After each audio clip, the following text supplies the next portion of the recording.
It's not about me. It's not about you. It's not even about us. It's about legacy. It's about what we choose to leave behind for future generations. And that's why, for the next year, and for the first time since 1974, the best and brightest men and women of nations and corporations the world over will pool their resources, share their collective vision to leave behind a brighter future. It's not about us. Therefore, what I'm saying, if I'm saying anything, is welcome back. The work of a single organization, the Syndicate. A rogue nation, trained to do what we do, imbued with a new sense of purpose. The Syndicate, you say? Yes, sir. That's what he calls it.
Neither. You will abandon the surplus laborers. Yes, sir. Guard, that woman there. Yes, that one. Take her away somewhere and kill her. He can try. Or he can kill me here. Nobody takes me anywhere. Very well. Guard, kill her where she stands. No, wait. We'll talk about this. There's nothing to talk about, Tarrant. I shall kill your crew one by one until you instruct them to recognize my voice pattern.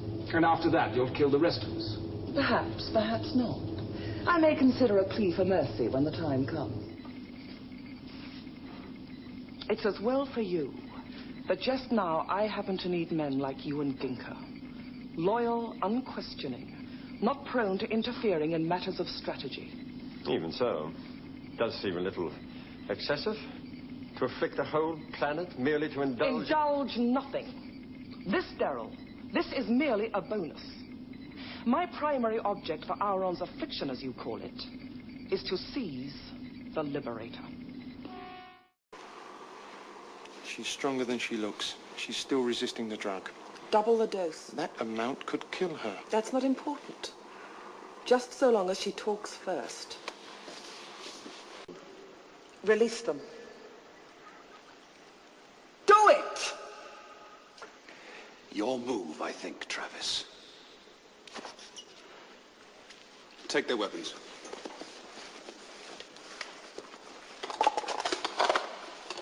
All right, let's move.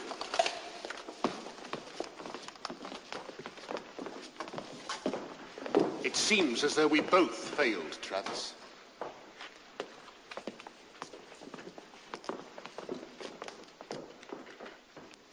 Get after them.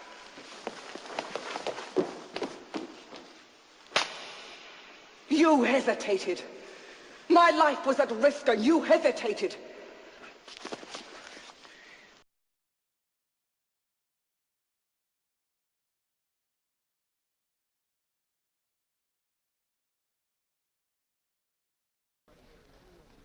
Well, we've been yapping for it. Now we got it. What are you doing? I've been driving you fellows on your business. This is my business. How's business? Oh, which one of you is the lucky one? No, I'm stale. Come on, Cole. Okay. I brought you one of our very best rumless coats. I need a little courage. Come on, I'll bring you up to date.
should have seen me when I was young.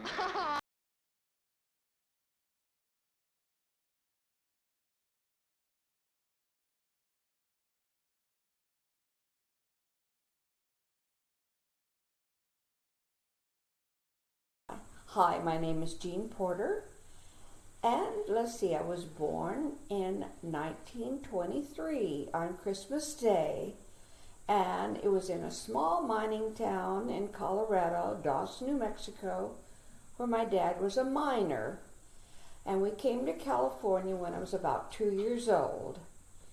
Anyway, my life has been very full and very interesting. We survived the Depression, although we were very, very poor. My dad sold real estate, but nobody seemed to be interested in buying houses. Anyway, my mother and dad separated when I was about, I guess 5 or 6. And I lived in a series of different homes growing up. Some of them weren't particularly healthy, but anyway, I grew up and I started working at a very early age as a mother's helper. And I worked through high school, and my goal in life was to be an airline stewardess.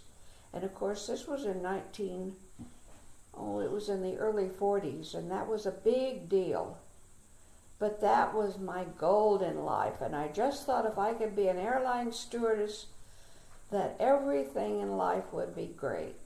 Well, I got to be an airline stewardess. I had taken 2 years of college, which were a requirement, and I had some nurse's aid training, which was a big boost to getting me in. Anyway, I went to New York and trained and stationed in Nashville, and being an airline stewardess wasn't nearly as exciting as all that propaganda had led me to believe. But anyway, I flew into New York every week, and then when I wasn't flying into New York City, I was flying into Big Spring, Texas, which is right in the middle of the Panhandle. And so I met a passenger, a very attractive pilot that was home on leave, and he'd been flying the hump during the war. And his home was in Nashville, which was my home base. We took the bus into Nashville together, and he said, would I like to go to dinner? And I giggled and said yes. And in a matter of months, we were married. And I looked back on it, and I thought, boy, I sure jumped into that one.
Still hurting, huh? You can't talk? You ain't told nobody? I sure will tell somebody. My tooth was hurting me. I sure will tell somebody. Yeah.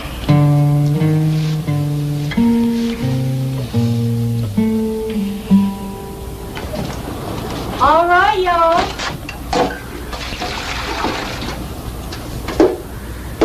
Hit it, James. Your mama be through cutting everything by the time you get there. You too, Tot.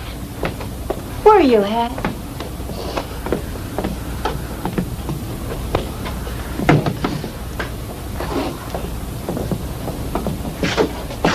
James, how long your teeth been hurting you? I ain't got no toothache. Whose jaw was you holding last night? Go on in there and get you some aspirin. Jug it down there. Wrap it up in some cotton first.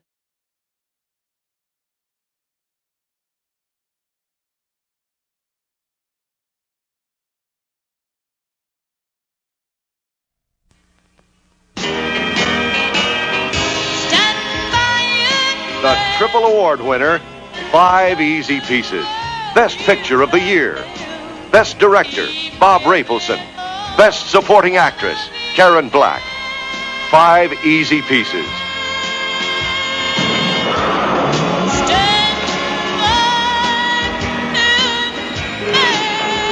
Hey, what's going on?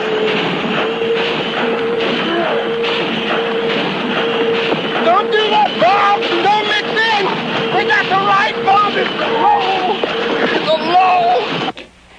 You know, I'll go out with you, or I'll stay in with you, or I'll do anything that you like for me to do. If you will tell me that you love me. Keep on telling me about the good life, Elton, because it makes me puke. It's that service speedy fast. People are filthy. I think that's the biggest thing that's wrong with people. Dirt isn't bad, it's filth. Filth is bad. That's what starts maggots and riots. Oh, don't touch. Daddy's very ill. Don't you think you should see him at least once? Father and Herbert and I had a summit conference concerning you. They wanted to hire a detective to ferret you out, and I talked them out of it because I felt that whatever you were doing, you had a perfect right to do, no matter how nonsensical your ventures might be.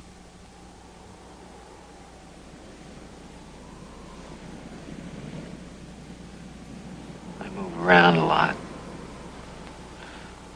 Not because I'm looking for anything really, but because I'm getting away from things that get bad if I stay. If a person has no respect for himself, no love of himself, his work, his friends, his family, or something, how can he expect love in return? Why should he ask for it? Cut it out. Why don't you just be good to me for a change?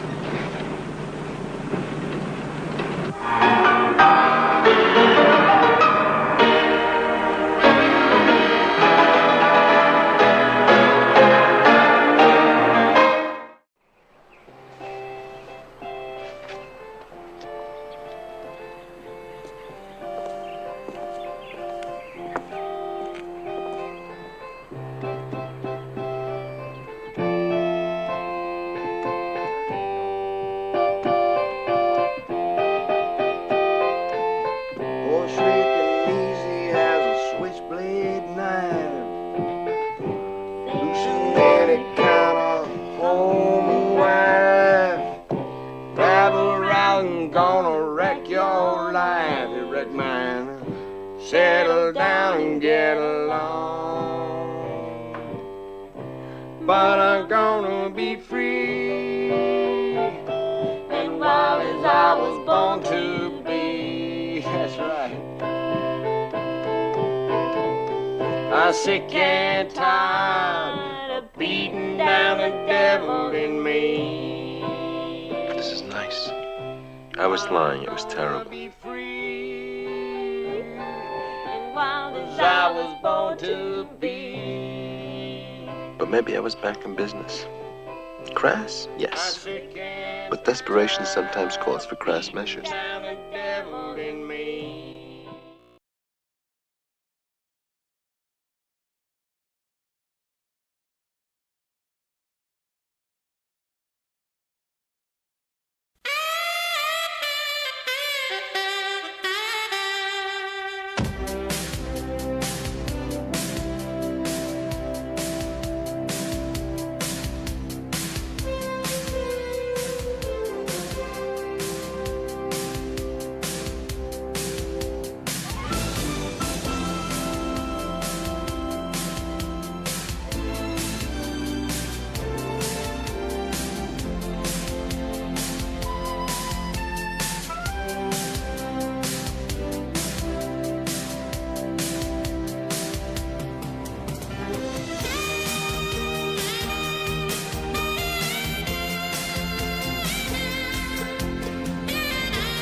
You know, I don't trust myself, and I don't trust any writer to just sort of wing it.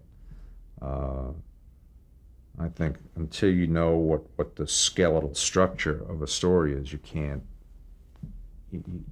write it properly. You know, because if there's a flaw in it, you're going to see it at that level. So for me, I need the comfort and the security of knowing that this happens because of this, and the logic of behavior then takes me there, and that this is where the act, you know, I mean, that's just me. I need to know that stuff. I'm a behavior guy. You know, to me, that's what writing is all about, is the logic of behavior. And if you sort of figure out in broad terms what your story is, you know, this is the arena, you know, then you simply start at the beginning and you wire it up, you know, in its logical behavioral progression, and if you do that, you're going to be fine. It's going to be a compelling story.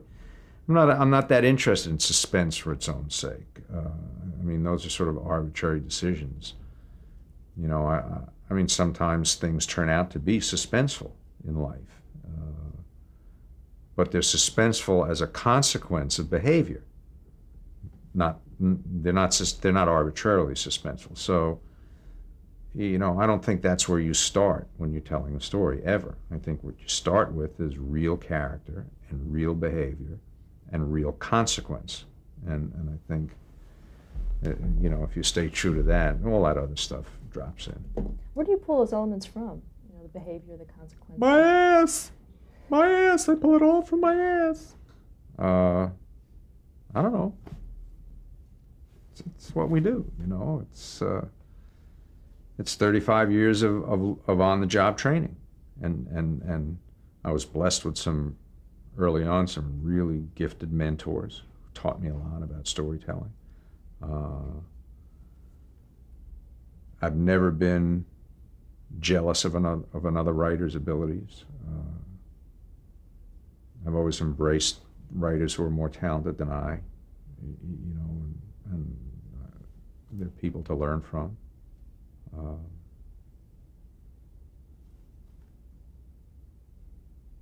It's just all, it's out there, you know, you just have to access it.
If anybody buys the book, do read the really in cover to cover the last call sheet, which I managed to find, which is a joke call sheet. Shall I read it for your space fans? It's great. Okay, it was done by our wonderful first, second, and third assistants of year one. I'm talking about, folks. Year two, no laughs. So this one laugh in year one, year two. So this was a joke.